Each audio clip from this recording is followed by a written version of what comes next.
Hey everybody, welcome to Pop Culture Philosophers. I'm Rockin' Robbie Billups, and it's time for the weekly comic book review.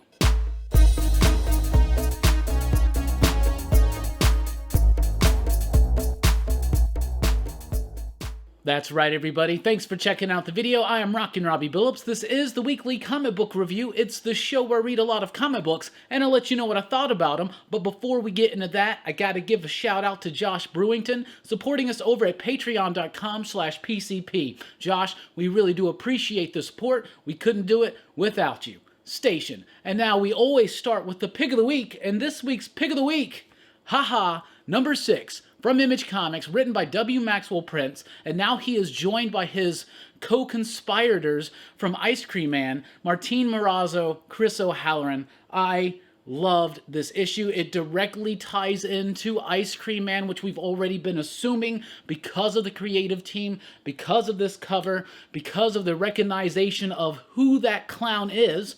It is a clown that was first seen in Ice Cream Man number 8. This is a story that ties back to that story. And what it does also, and what HaHa's been delivering, is the same thing Ice Cream Man delivers, which is an anthology book of unsettling and unnerving tales sometimes, but also tales that sometimes have a hopeful kind of tinge or an optimistic twist at the end or something about hope, right?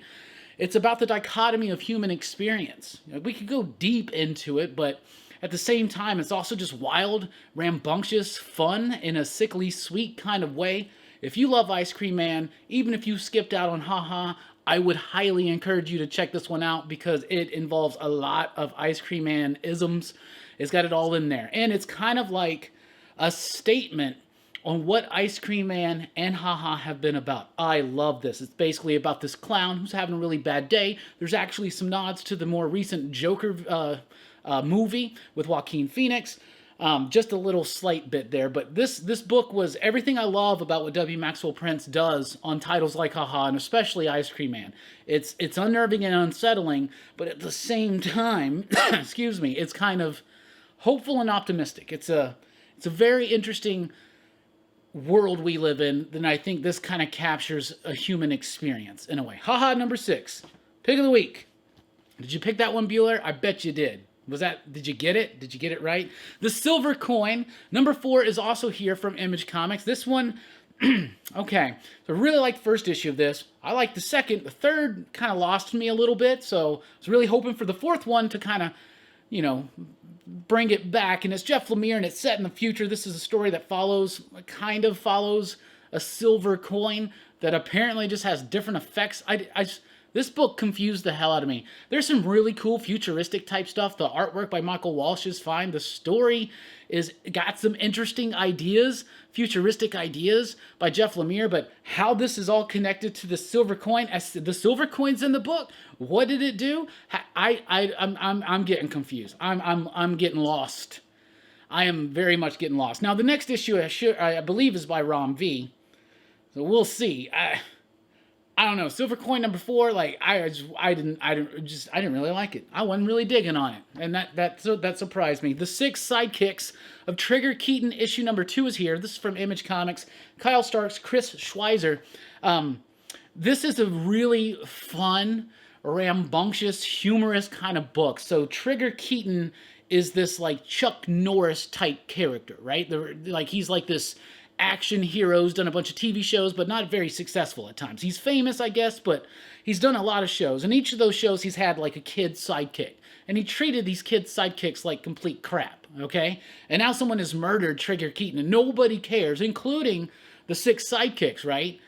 But they band together to solve his murder. The person who they collectively hate the most. And by solving this murder, you're getting some of the backstory, and it's interesting. Chris Schweider's artwork is very unique. It's got its own style. There's lots of panels, but it's got a really great zany nature to it. I love this book. They wind up in this war of stuntmen. There's some zany ideas, there's some humorous moments, and just some great action, some really nice indie, real indie feeling artwork and story. I liked it. I really liked the second issue. I thought it was continuing along that momentum from the first one. Then we got Skybound X number 2. Celebrating 10 years of Skybound, we continue the Rick Grimes 2000 story in here when it was aliens responsible for The Walking Dead. That was his initial pitch to try to sell the book. He never intended it to be aliens, but this is a fun, goofy story with artwork by Ryan Ottley. I enjoyed the second chapter of it. Then you got a Birthright story. That's pretty cool. A debut of a new character is going to be part of, in each issue of these, there's going to be a debut of a new character from an upcoming Skybound Young Readers line that comes out next year. This one debuted Everyday Hero Machine Boy. That was an interesting concept with cool art.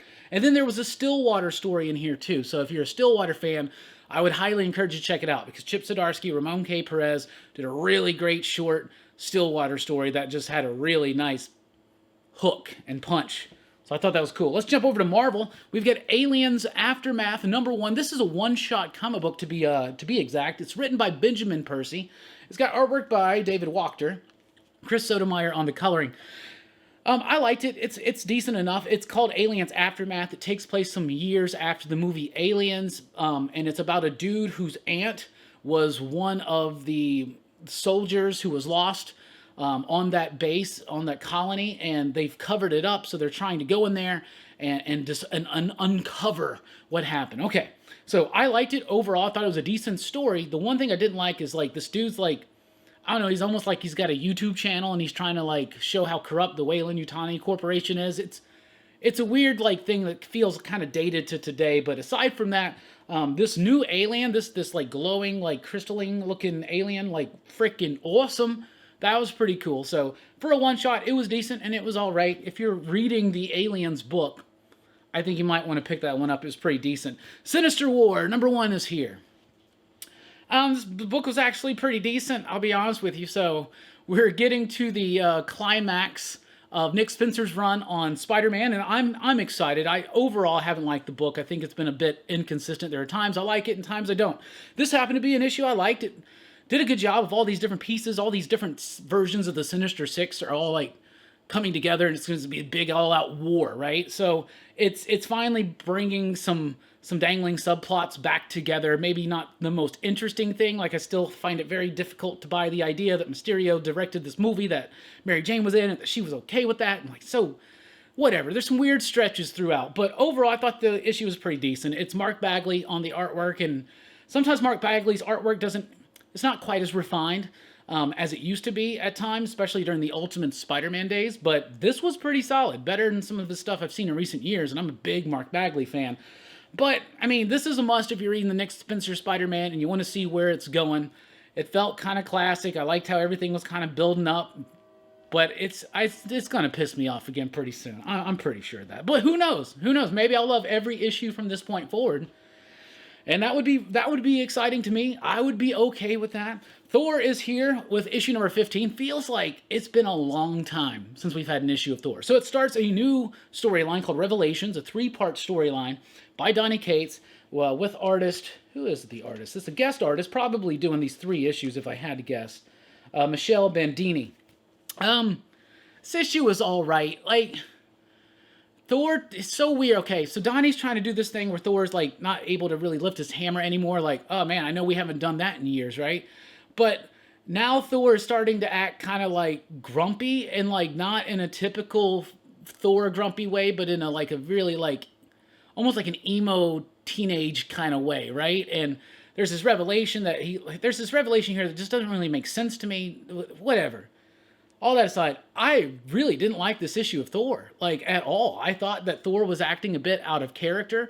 I thought that it was just retreading the same story with maybe a different twist. We've seen this version of the story so much. I really did like the opening act, the opening story. I really liked the Donald Blake story as well.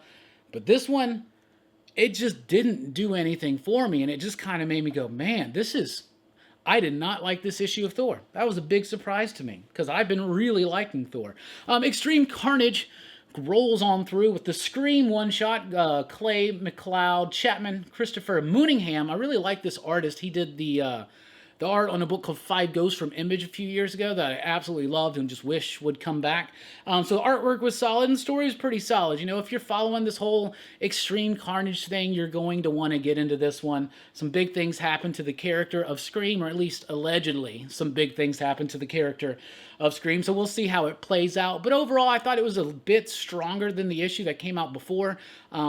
It could be read on its own, but it's obviously part of this larger story where Carnage is kind of resurrecting himself through the different symbiotes of the Life Foundation and all that kind of stuff. No Flash Thompson action, but all Scream action here, and it was actually pretty solid. I thought it was pretty decent. Carnage, Black, White, and Blood, issue number 4. This is the final issue of this one. Starts off with a Ryan Stegman story that's pretty cool, right, with Joe Bennett artwork. I thought it was neat. It's kind of about Dylan and Carnage coming back or something like that, and that's interesting. Then there's another story about Declan Shalvey, and it was just kind of okay. And then the last story by Ed Brisson, I didn't really like much at all. So I thought that this was by far the weakest issue of Carnage, Black, White, and Blood, or maybe at least on par with number 1. I thought issue 2 and 3 really had some nice highlights, but this one just didn't really do too much for me. Then we got Spider-Man, Spider Shadow, issue number 4. This is a what-if comic book by Chip Zdarsky, Pascal Ferry. It's what if Spider-Man maintained the symbiote and became Venom. In recent issues, he's gone crazy, he's murdered people, he's been responsible for the death of Aunt May, and now he's trying to get rid of the suit, he's trying to get the help from the Fantastic Four, but the suit has overtaken Reed Richards. So there's some really cool, very threatening scenes in here because of a mind like Reed and what would happen if he got possessed by that Venom symbiote at this particular time, in this particular world, after these particular circumstances and events. But, I thought this was probably one of the weaker issues so far. It still had some decent artwork, but it felt a little bit more sloppy, a little bit more kind of rushed together. And the story just didn't seem to quite hit some of those emotional beats that Chip can really get to especially when he's unchained and he's able to do a story where anything can happen. There's some cool bits, there's some weak bits. Overall, it was an okay issue. That's what I'll say. Way of X, number 4. I have declared recently that I'm kind of getting tired of a lot of the X-Men books, and this is no exception. Way of X has some interesting ideas. I'm very, very interested in what's going on with Onslaught out there, but ultimately it's not going to be, I don't think it's going to be that big of a deal, and I think this is going to be my last issue of Way of X. This one just kind of got bogged down once again and just in its own exuberance about what it's trying to do with night. It's like I can't quite define the tone. It feels like it's a mix match of tones, and it just kind of feels clunky and stiff when I'm trying to read it, and I'm just not having fun with it. And there's some decent ideas here from Simon Spurrier, but overall I'm just not digging the execution. Way of X number 4. That's probably my last one there. Let's jump over to DC, where we have Infinite Frontier, number 2, written by Joshua Williamson, with a lot of great artists on this issue. Paul Pelletier, Hermonico, and Jesus Marino, to name a few. I really like this book. It's dealing with the everyday ramifications post-death metal. So DC just got out of a crisis, and yeah, there's another crisis looming on the horizon. This is one of those books that's pointing some of the directions and the mysteries leading into it. I really like this book. It's got, like, Agent Chase trying to figure out what's going on with the multiverse, the omniverse. You get the idea and the perspective that the everyday people of the DC universe now know that there's a multiverse. They know they've gone through these crisis events, and it's kind of freaking them out, and they want answers, and the government wants answers. And then you got craziness going on where all of a sudden Arsenal's back and he's a Black Lantern. And then you got all this stuff going on with the totality, and they're understanding there's some kind of sickness in the omniverse. Yeah, I know, yet again. And then a crazy Zam-Pang-Pow ending that I absolutely loved and adored. I love the multiversal type stuff. I love the crisis type stuff. So this book is perfect for someone like me. I really, really digged it.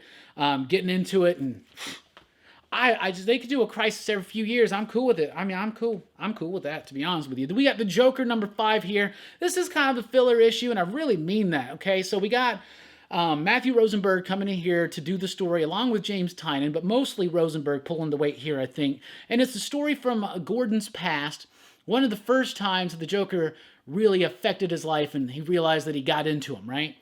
It's got artwork by Francisco Francavilla, one of my favorite artists. Definitely a simpler style, though, to crank out the pages. So the artwork was all right. The coloring was the best aspect there, but the story it kind of felt like a waste of time. Like, it was an interesting enough story, but it's not something we've never seen before, and it's not information. It wasn't giving us information that we didn't already have, so it didn't necessarily feel necessary, but it was okay. But by far, for me, the weaker issue of the Joker so far. Then we got Justice League Last Ride number 3. This is a much slower issue than what's come. This is an Elseworlds type story. It's set in another reality in which Darkseid just kind of destroyed the Justice League. Batman's sort of responsible for the death of Martian Manhunter, and then the League split up and they never got back together. Now, for some reason, they got to take Lobo to Apokolips, which is abandoned now, they think. So they got to take Lobo to Apokolips and put him in some kind of prison. This is the first time they're all back. And this whole issue is about the emotional aspect of it, which Chip handles really, really well. They feel like grounded, rooted characters with real relationships, with real tensions. And sometimes, it's fun to get all the superhero-y stuff, but sometimes you miss that nuance of that relationship aspect, and Chip nailed it here. Like, it's a very slow issue. There's not a lot of action that happens, if any, but it does really have a great core about what it is about the partnership, the teamwork, and the friendship of the members of the Justice League. And I really liked it. I thought it was pretty freaking solid. So Justice League Last Ride number 3, I dug it. Detective Comics 1039. This one's all right. This one wraps up that whole Worth story while introducing the origin of this new villain, Vile. The Vile villain is interesting enough, but at the same time, kind of not interesting. Like, the powers, the visual appeal of it's kind of neat. He's got kind of... You've seen it before, but he's basically, like, got these tentacles that comes out of his arm or out of his mouth or something like that, and he can take people over, and it's interesting enough visually, but just the character itself didn't really... I don't know, didn't really do much for me. Victor Bogdanovic, his artwork here is a little bit better than it was over the last couple of issues. But at the same time, I'm still just not, like, why is Batman fighting this Worth dude? Like Batman should just be able to take out some rich dude. Like, but this dude all of a sudden looks like Bane. He's, like, super huge. Whatever. It was an okay wrap-up and ending to this story, but I don't know. When Mora's not on this book, it suffers. It suffers, and that's a problem, I think. Batman the Detective, issue number 4, loved this issue. This is an Elseworldsy type story. It's about a Batman who's a little bit more aged. He's officially given up on Gotham, and he's wanting to go around and globetrot. So it's a nice throwback to those globetrotting Batman days. You got Ducard action, you got murder mystery in England, you got Knight and Squire, and you got an older, grizzled Batman, and his version of Bruce Wayne I really, really like. But he's now being set up and framed for murders, and there's this whole organization that's trying to kill everybody Batman's always saved. We've kind of seen that before, too. However, what Tom Taylor's doing here with the character, I really like, with the pace of the story. And Andy Kubert still hasn't lost a bit of his penciling magic. I love the artwork. I thought it was super solid. I thought this was a great issue. Really liking it. There's a lot of Batman, but that's just how DC rolls, right? Batman Urban Legends number 5. It's got the penultimate chapter, I believe, of that Red Hood story by Chip Zdarsky. Really liking that story. It's got a few different artists, but the way they structured the story around the artistic changes, it doesn't make it feel jumpy or inconsistent. It makes it kind of flow really, really well. I'm liking this story.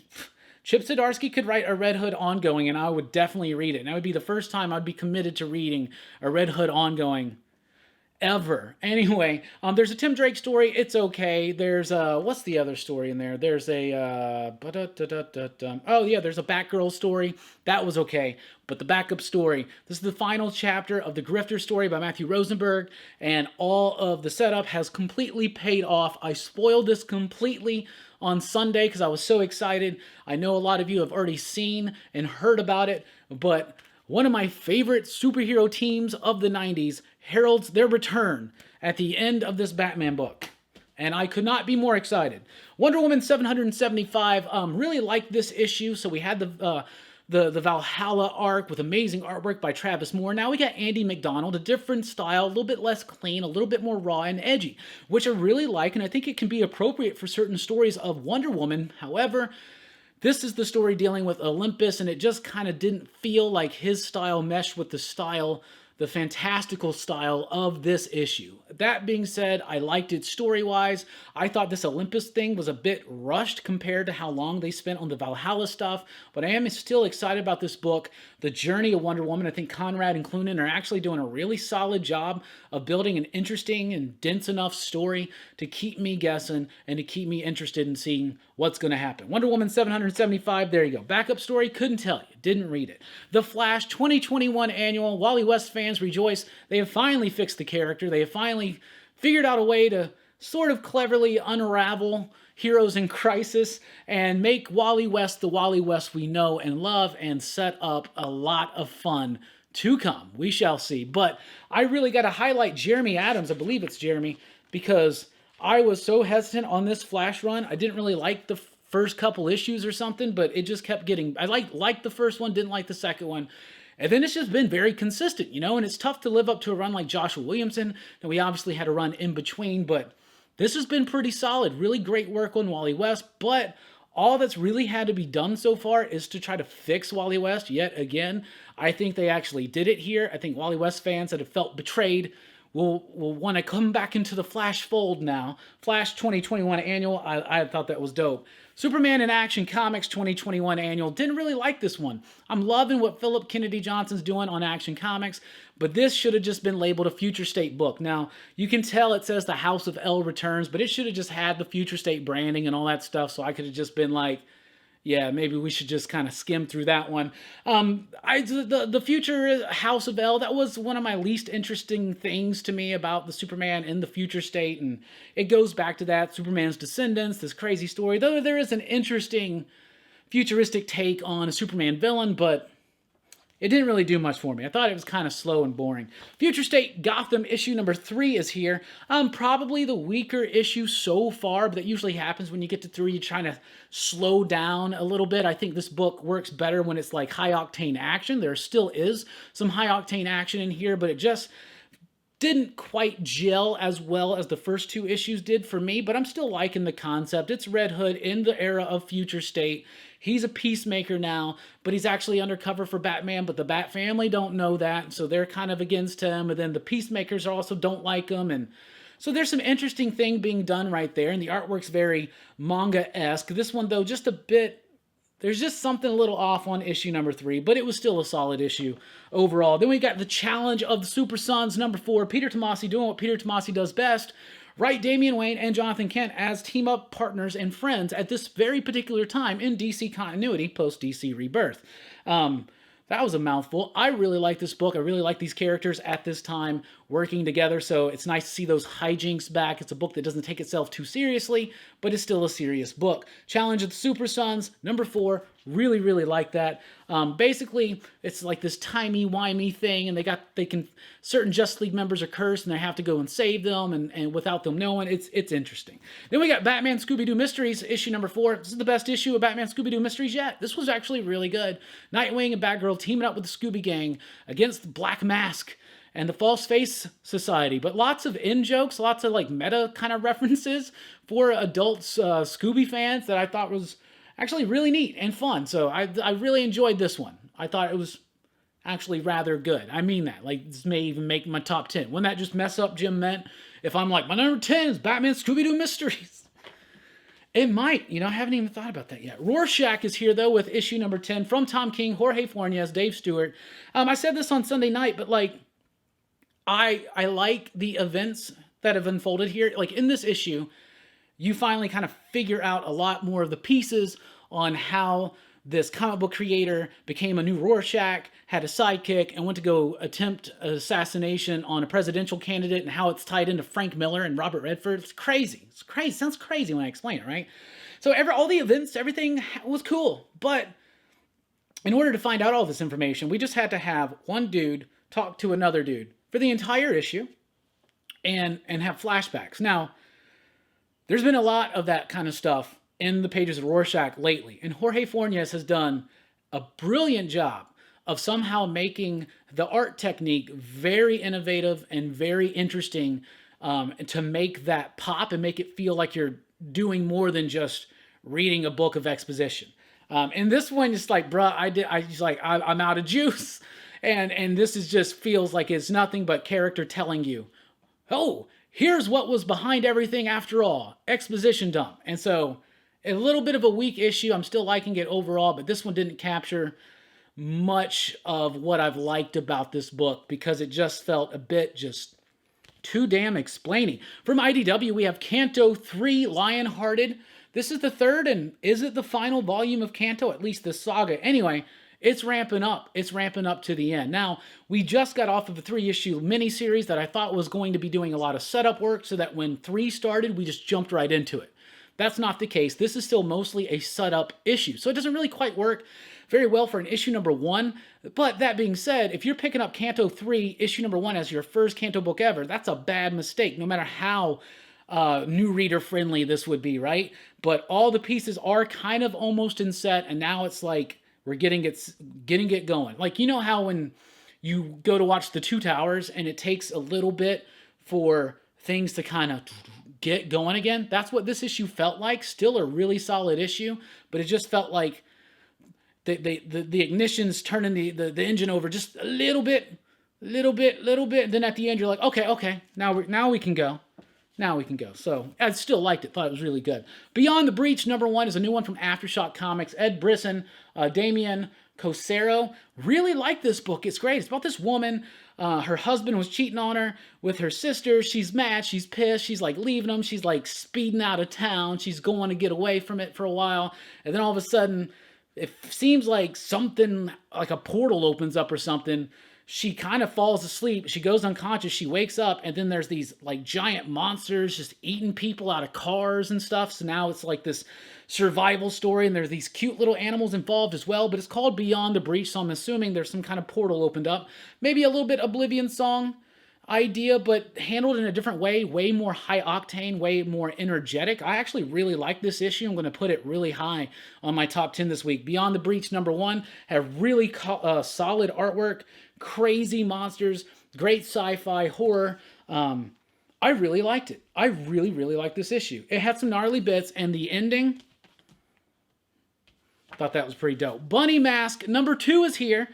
So I feel like it's been a minute since Bunny Mask number 1, and I was finding it difficult to remember what had happened in issue number 1. As I'm reading issue number 2, I am starting to remember, oh yeah, this is the one. Okay, I remember this one now. And I couldn't really explain it because it's still a bit unclear. It's something about, there was this girl who was kidnapped, and then this bunny mask entity shows up, like this ghostly supernatural entity shows up. So it seems almost like she's a vengeful spirit for kidnapped children or something like that, right? But it's a bit muddy, murky, and unclear as far as that goes.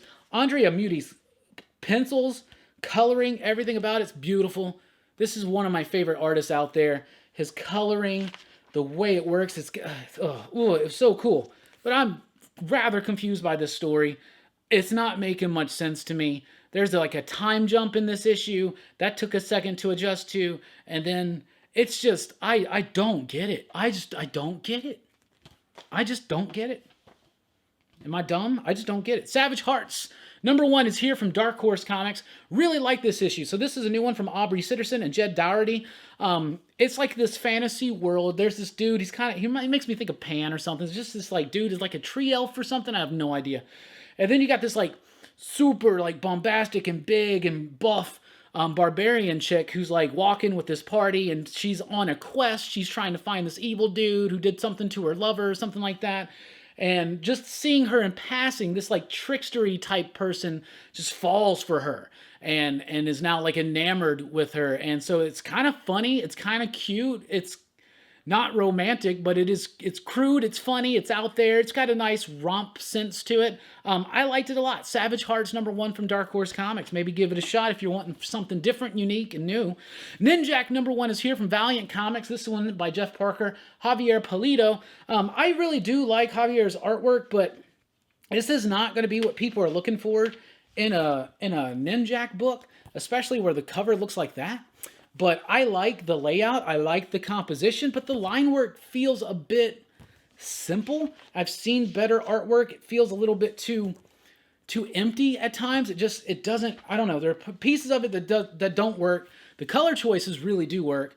The story is interesting enough. Ninjak has left his organization. He's out there, and now all the people in MI6 have been like revealed, like all the secret agents have been revealed. Now everybody's like, it's like attacking them, and then this one winds up there with Ninjak, and I don't know. Honestly, it just didn't have that much excitement to it. Ninjak needs to be like a poppy, flashy, like energetic, action-oriented book, and I really like Polito's work, but it just didn't seem to work for me on a Ninjak book, so I didn't really like that one. The Sumerian, the Man-Eaters of Zambula. Really liked this issue, thought it was cool. The artwork was all right. I thought the artwork wasn't as good as some of the other Sumerian that I've recently read, but overall I'm liking this. This is a Blaze doing Conan stories.